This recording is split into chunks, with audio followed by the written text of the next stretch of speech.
Grandes civilizações.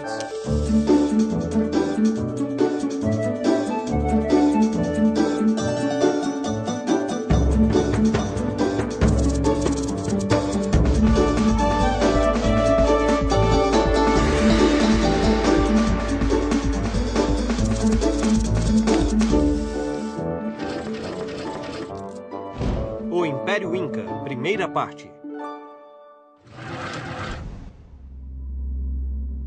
A civilização Inca criou alguns dos monumentos mais maravilhosos do mundo, que são muito visitados até hoje.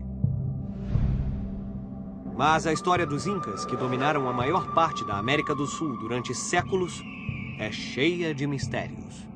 Eles habitavam uma parte da América do Sul chamada região andina, que inclui longos trechos de costa deserta, de frio e de planaltos elevados da Cordilheira dos Andes. A 4.500 metros acima do nível do mar, a Cordilheira dos Andes é tão alta e o oxigênio tão escasso que pode ser difícil respirar. Para muita gente, não seria um bom lugar para viver. Não consigo respirar! Mas não se engane, muitos povos surpreendentes evoluíram nessas terras. Os Incas se destacaram dos demais e criaram um grande império. Uma grande quantidade de artefatos pré-Inca foi descoberta na cidade de Caral. Essa cidade é hoje considerada a mais antiga das Américas e uma das mais antigas do mundo. Caral foi construída por volta do ano 3000 a.C., quase ao mesmo tempo em que o Egito florescia às margens do Nilo. Havia muitos povos que viviam nessas áreas antes dos Incas, como os Nazca, os Mochica e os Tiwanaku. Muitos desenvolveram grandes artes e se especializaram em trabalhar com ouro e prata. Outros dominaram as artes têxteis ao tecer belos padrões. Os Nazca são especialmente famosos não só graças à descoberta das linhas de Nazca, que são longas, geométricas e podem ser claramente vistas do espaço, mas também graças às dezenas de desenhos gigantescos de animais. Mas esses desenhos são tão grandes que só podem ser vistos claramente do céu. Então, para que os Nazcas fizeram esses desenhos? Ah, eu sei, era para os ETs. Talvez. Mas alguns cientistas acreditam que esses desenhos eram um calendário para ajudar a escolher os melhores momentos para plantar e colher. Existem algumas poucas pessoas que pensam realmente que os desenhos foram feitos para os ETs. A origem. Lendas sobre a origem dos Incas passaram de boca em boca por centenas de anos, sobrevivendo a guerras e a conquistas e chegando até os nossos dias. Os Incas não tinham um sistema de escrita, por isso as histórias e as lendas eram contadas oralmente e acabaram sendo transmitidas de geração em geração.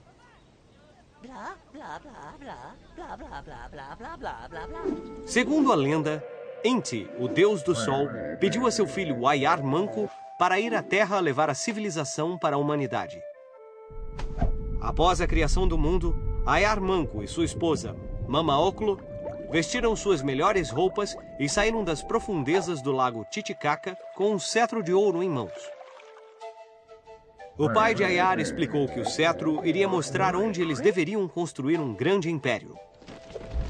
Depois de andar muitos quilômetros em direção ao nordeste, Ayar Manco e Mama Oclo ficaram surpresos, pois o cetro fincou-se na colina de Huanacauri. Esse era o sinal que eles estavam procurando. Então foi lá que fundaram a cidade de Cusco, que se tornou o centro do Império Inca e cujo nome significa o umbigo do mundo. Ayar Manco tornou-se Manco Capac, o primeiro imperador Inca. Sua esposa e ele mostraram a seu povo como plantar, pescar, construir casas e outras coisas mais. Os imperadores incas eram descendentes de Manco Capac e todos eram considerados divinos, porque foram relacionados ao pai de Manco, o deus Sol Inti. Agricultura de montanha. Nos Andes não havia campos planos onde os incas pudessem plantar. Em vez disso, tiveram de domar as encostas íngremes das montanhas. como se estivessem domando um cavalo selvagem. Para fazer isso, desenvolveram novas maneiras de plantar sementes, o que mais tarde os tornaria famosos. E o vencedor é o Inca! É verdade que não ganharam nenhum prêmio, mas inventaram um sistema de cultivo em terraço chamado andenes, que era muito engenhoso. Eles construíram aquedutos e canais nas encostas das montanhas, o que permitia a distribuição do fluxo de chuvas montanha abaixo e a irrigação de um terraço de cada vez. Foi assim que foram capazes de produzir alimentos suficientes para desenvolver sua grande civilização, que continua a surpreender as pessoas até hoje. Agora, se você gosta de batata frita, deve agradecer aos Incas, porque eles foram os primeiros a cultivar a batata e a apresentaram ao resto do mundo. E não apenas um tipo de batata. De fato, mais de 200 tipos eram colhidos. 200 tipos de batata? E isso não é tudo. Outra cultura importante para os Incas era o milho. Era especialmente importante porque o sabugo de milho, ou choclo, podia ser conservado por longos períodos e podia ser consumido enquanto outros alimentos estavam escassos. Acreditava-se que o milho era de origem divina e só podia ser consumido pelos nobres incas. O milho acabou sendo exportado para a Europa e hoje é a cultura mais comum no mundo.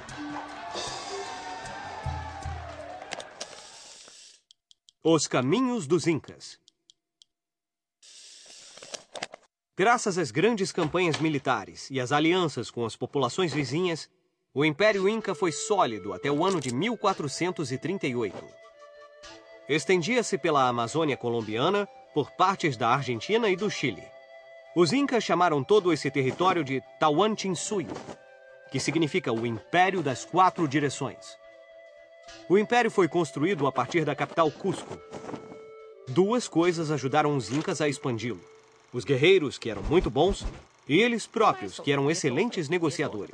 Por exemplo, para evitar uma guerra, os diferentes povos tinham que dar alimento, vestuário e tecidos aos Incas, que por sua vez os deixariam em paz. Os Incas tinham um exército poderoso que era muito bom em planejamento, disciplina e estratégia. Isso lhes trouxe inúmeras vitórias e logo conquistaram um grande território. Os Incas eram muito organizados. Eles construíram um gigantesco sistema de estradas que atravessavam florestas, desfiladeiros e montanhas. Isso os ajudou a expandir o território e a deslocarem-se rapidamente.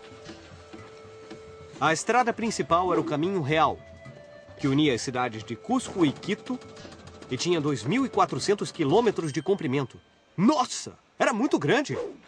Essas estradas serviam não apenas para incentivar o comércio, mas também para desenvolver um sistema de correios. As estradas eram usadas por chasques, corredores altamente treinados. Eles faziam parte de um sistema de revezamento que era usado para transportar mensagens memorizadas de uma cidade para outra. A mensagem podia viajar até 200 quilômetros por dia. Isso significava que só os mais fortes e os mais rápidos corredores poderiam ser chasques. Talvez eles também fossem responsáveis pela circulação monetária. Vamos usar nossa bússola do tempo para ver o que estava acontecendo nos outros lugares do mundo nessa mesma época. O que estava acontecendo em Constantinopla, enquanto o Império Inca foi reforçar o seu poder na América do Sul? Bem, Constantinopla, a capital do Império Bizantino, estava sendo sitiada pelos turcos otomanos. Em abril de 1453, o sultão turco Maomé II montou sua tenda aos pés das muralhas de Constantinopla, junto com um exército que ultrapassava o número de habitantes da cidade. Durante 2 meses, os turcos bombardearam essas muralhas com canhões. Os bizantinos foram perdendo a força e as pessoas começaram a passar fome devido à falta de alimentos. Quer saber? Eles deviam ter pedido um carregamento de batatas aos Incas. Isso era impossível. Ninguém na Europa sabia que o continente americano existia naquela época. Não só os europeus não sabiam nada sobre esses continentes e os povos que habitavam do outro lado do Atlântico, como também não saberiam o que seria uma batata, porque ninguém na Europa tinha visto uma batata antes. Vamos ver o que vai acontecer no próximo episódio, o Império Inca, segunda parte. Com o crescimento do Império Inca, foi preciso estabelecer um sistema para manter o controle das coisas. Então, inventaram um sistema matemático chamado Quipu. Todos os grandes impérios precisam de uma grande organização para manter a ordem em vastas extensões de terra e entre muitas pessoas. Felizmente, os Incas tinham uma grande organização política e administrativa. E à frente dessa organização estava o Imperador Supremo, o Sapa Inca. A maior conquista dos Incas foi oferecer a cada habitante do império comida e trabalho.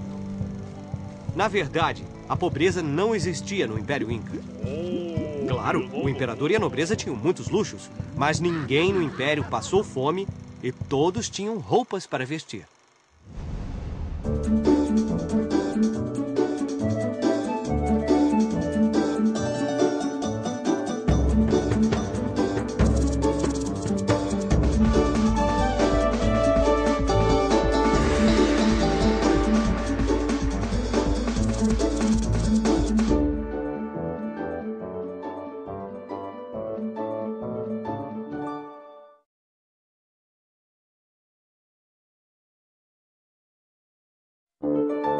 No último episódio de Grandes Civilizações,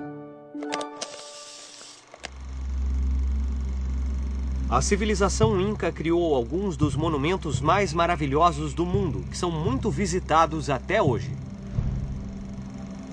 Mas a história dos Incas, que dominaram a maior parte da América do Sul durante séculos, é cheia de mistérios. Eles habitavam uma parte da América do Sul chamada região andina. Lendas sobre a origem dos Incas passaram de boca em boca por centenas de anos, sobrevivendo a guerras e a conquistas e chegando até os nossos dias.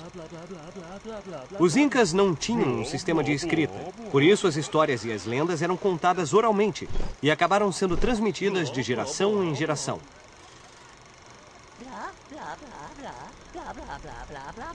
Segundo a lenda, Inti, o deus do sol, pediu a seu filho Ayar Manco para ir à Terra levar a civilização para a humanidade. Após a criação do mundo, Ayar Manco e sua esposa, Mama Oclo, vestiram suas melhores roupas e saíram das profundezas do lago Titicaca com um cetro de ouro em mãos. O pai de Ayar explicou que o cetro iria mostrar onde eles deveriam construir um grande império. Depois de andar muitos quilômetros em direção ao nordeste, Ayar Manco e Mama Oclo ficaram surpresos, pois o cetro fincou-se na colina de Huanacauri. Esse era o sinal que eles estavam procurando. Então foi lá que fundaram a cidade de Cusco, que se tornou o centro do Império Inca e cujo nome significa o umbigo do mundo.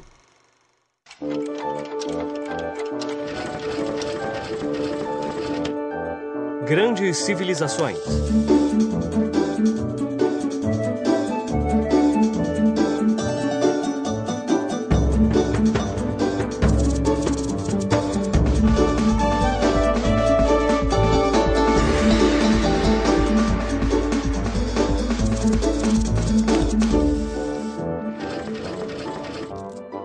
O Império Inca, segunda parte. Com o crescimento do Império Inca, foi preciso estabelecer um sistema para manter o controle das coisas. Então, inventaram um sistema matemático chamado Quipu. Essa foi a principal ferramenta para controlar todas as contas no Império Inca. Usando uma série de nós agrupados por uma série de cordas finas, muitas coisas diferentes podiam ser contadas. Cada tipo de nó, o tamanho do nó, a espessura da corda e a cor significavam algo diferente e davam as informações vitais sobre as contas e os registros de que todo o império dependia. Havia pessoas especialmente treinadas para usar esses cabos. Algumas delas eram os Quipucamayok, os responsáveis pelo controle das cordas de uma região inteira, ou suyo. O Quipu foi uma grande ferramenta para recolher e manter grandes quantidades de dados, como uma espécie de computador antigo.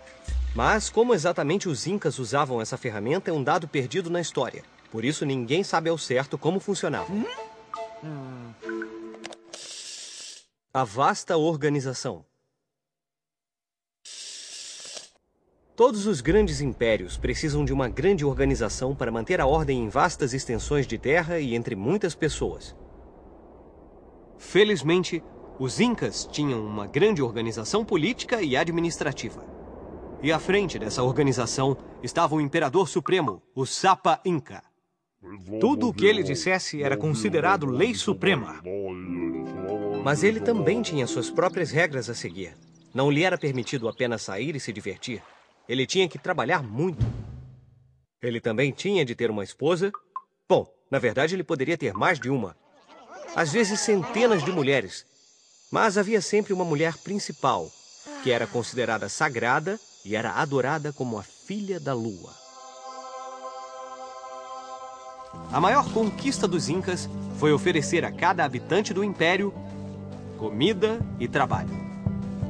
Na verdade, a pobreza não existia no Império Inca. Claro, o imperador e a nobreza tinham muitos luxos, mas ninguém no império passou fome e todos tinham roupas para vestir. Os Incas tinham 3 leis básicas que todos deviam respeitar: não roubar, não mentir e não ser preguiçoso. Ei, você está dormindo em serviço? Ou vai me dizer que estava apenas descansando os olhos, hein? O Ailu, ou clã familiar, era a unidade básica da sociedade Inca. Quanto mais filhos tivesse uma família, mais terras ela teria que ter. O que fazia sentido, porque a família teria mais bocas para alimentar. Todo o trabalho era dividido entre os membros da família e cada uma tinha que ter bastante alimento e roupas para que todos pudessem ser felizes. Arquitetura. As competências e habilidades dos construtores incas eram incríveis, e suas técnicas continuam a surpreender os engenheiros até hoje. Os incas usaram pedras gigantes e colocaram-nas umas em cima das outras, sem utilizar qualquer tipo de cimento. Eu disse sem cimento. Elas foram montadas tão bem que nem mesmo uma folha de papel poderia passar nas fendas entre as pedras. Um exemplo da ousadia da arquitetura inca é a incrível cidade de Machu Picchu, que foi construída no alto de um pico de montanha a mais de 2 quilômetros de altura.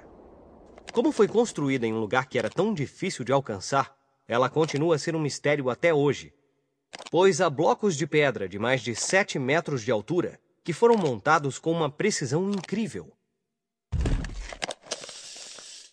As Crônicas da Conquista. A história dos Incas tem sido transmitida de pessoa para pessoa. Como os Incas não deixaram nada escrito, o que sabemos sobre eles hoje vem dos historiadores espanhóis, que vieram durante a conquista espanhola, os cronistas. A Lhama está certa. Os cronistas deixaram textos escritos e desenhos que mostram os costumes do Império Inca. Uma das primeiras crônicas sobre os Incas foi iniciada em 1532, quando um exército de espanhóis com fome de ouro e riquezas chegou ao Peru, liderado por Francisco Pizarro. Vamos conquistar tudo e em seguida levar todo o ouro para nós! Havia muitos cronistas, mas um dos mais importantes foi Felipe Guamán Poma de Ayala. Esse cronista diz que era filho e neto de chefes nobres que estavam muito perto dos Incas. O mais incrível é que sua crônica só foi descoberta em 1908. Ela foi encontrada juntamente com outros pergaminhos na biblioteca de Copenhague, na Dinamarca. E como este livro acabou na Dinamarca, a milhares de quilômetros do Peru e quase 400 anos depois, continua sendo um mistério. Mas, graças a este volume de 1.179 páginas e uma enorme quantidade de desenhos, agora sabemos muito mais sobre os costumes e a cultura dessa civilização extraordinária, o Império Inca.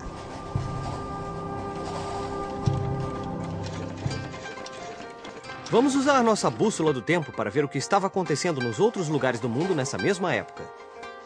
Enquanto Francisco Pizarro estava a caminho da conquista do Império Inca, o que estava acontecendo do outro lado do mundo, no Japão? Bem, há centenas de anos, o Japão estava sob o regime feudal, onde todo o poder político e militar era realizado por um shogun. Mas em 1543, somente 10 anos depois que Francisco Pizarro conquistou os Incas, um bebê chamado Tokugawa Ieyasu nasceu no Japão. Ele iria formar um exército invencível de guerreiros samurai para se tornar a pessoa mais poderosa de todo o Japão. Um bebê fez tudo isso? Não, Pipo, ele cresceu primeiro. Mas enquanto crescia, Ieyasu teve que vencer muitas provações. Quando tinha 7 anos, ele foi preso por uma família rival. Durante os 10 anos de cativeiro, Ieyasu pediu para ser treinado como um guerreiro samurai. Quando tinha 17 anos, foi libertado e voltou para casa para formar um exército de guerreiros que se tornaria a força mais poderosa de todo o Japão. No ano de 1603, o imperador chamado Ieyasu Shogun foi capaz de estabelecer sua própria dinastia. Ieyasu pensou que era necessário proteger os costumes japoneses a fim de preservar a paz. Então ele sugeriu o fechamento das fronteiras do país, mantendo assim o japonês dentro do Japão e todas as influências estrangeiras do lado de fora. Após a morte de Ieyasu em 1616, o Japão começou a se isolar do resto do mundo. Por exemplo, não eram permitidos cristãos em solo japonês, nem comerciantes de outras terras.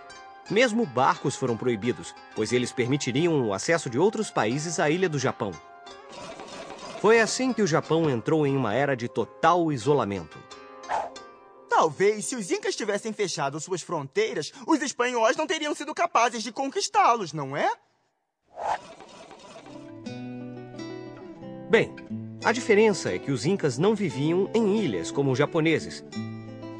E teria sido difícil que eles ficassem isolados dos espanhóis, que chegaram às Américas à procura de ouro, prata e tesouros.